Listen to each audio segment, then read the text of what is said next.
Hello bachcho, let's see this question. The question says, how many natural numbers are there from 1 to 1000 which have none of their digits repeated?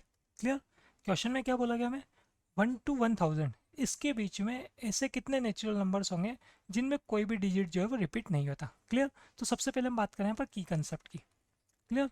की concept में हम क्या देखने वाले हैं, देखें simple सी बात है. अगर हमारे पास n पोजिशंस हैं, ठीक है, इस टाइप से हमारे पास यहाँ पर n पोजीशंस हैं, n पोजीशंस, और हम क्या कर रहे हैं यहाँ पर n नंबर्स को फिल कर रहे हैं. क्लियर? तो फर्स्ट पोजीशन पे n डिफरेंट नंबर्स हमारे पास है यहाँ पे, तो हम n डिफरेंट नंबर्स को क्या कर रहे हैं, ये नोट कर लेते हैं यहाँ पर n डिफरेंट नंबर्स. ठीक है, n डिफरेंट नंबर्स को अगर मैं यहाँ n पोजीशन पे फिल करूँ तो हमारे पास फर्स्ट जो पोजीशन है इसको मैं कैसे फिल कर सकता हूँ, n तरीके से, n वेज से. ठीक है, अब जब हमारे पास फर्स्ट पोजीशन पे कोई एक नंबर आ गया तो सेकंड पोजीशन पे कोई अदर नंबर आएगा तो उसके नंबर ऑफ वेज क्या हो जाएंगे, n-1. ठीक है, ऐसे थर्ड के लिए क्या हो जाएगा, n-2. ऐसे चलते से लास्ट पोजीशन जो होगी वो होगी 1. ठीक है, तो यहाँ अगर हम बात करें नंबर ऑफ वेज, ठीक है, ये हमारे पास कितने हो जाएंगे, ये मतलब n पोजीशन पे जब मैं n डिफरेंट नंबर्स को पुट करता हूँ तो हमारे पास नंबर ऑफ वेज कितने होंगे, टोटल नंबर्स कितने होंगे, वो होंगे n इंटू n-1. यहाँ मल्टीप्लीकेशन लो अप्लाई हो जाता है, n-2, और ऐसे मल्टीप्लीकेशन कहाँ तक होगा, 1 तक होगा. तो ये आता है हमारे पास n फैक्टोरियल. क्लियर? इसे हम यहाँ पर अप्लाई करेंगे. क्लियर? देखें किस तरीके से. सिंपल हम बात कर रहे हैं 1 to 1000. क्लियर? तो यहाँ पे हमारे पास फर्स्ट हमने केस लिया सिंगल डिजिट के लिए, केस फर्स्ट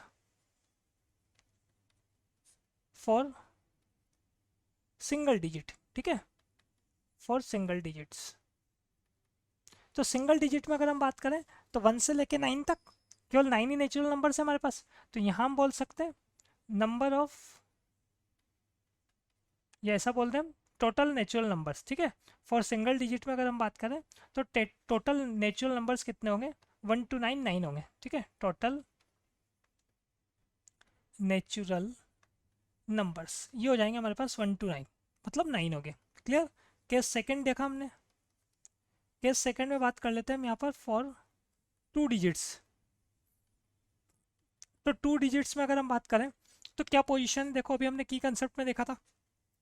अब डिजिट्स में अगर हम बात करें तो फर्स्ट डिजिट को मैं कितने तरीके से फिल कर सकता हूँ, तो हमारे पास ऐसे तो टोटल 10 डिजिट्स होते हैं 0 to 9, लेकिन फर्स्ट पोजीशन पे अगर मैं बात करूँ तो 0 तो पुट कर नहीं सकता, तो इसको फिल करने के नंबर ऑफ वेज कितने मेरे पास 9. और जब मैंने एक को पहले फिल कर दिया तो अब रिमेनिंग नंबर्स कितने हैं, तो टोटल 0 से लेके 9 तक तो 10 नंबर्स थे या 10 डिजिट्स थे, तो फर्स्ट वाले को 9 तरीके से हम फिल कर सकते हैं.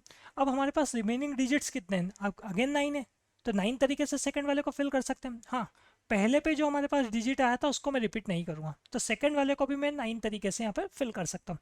तो यहाँ अगर हम बात करें तो हमारे पास जो नंबर ऑफ वेज हो जाएंगे, ठीक है, नंबर ऑफ वेज कितने हो जाएंगे, 9 इंटू 9, मल्टीप्लीकेशन लो अप्लाई हो जाएगा तो 81.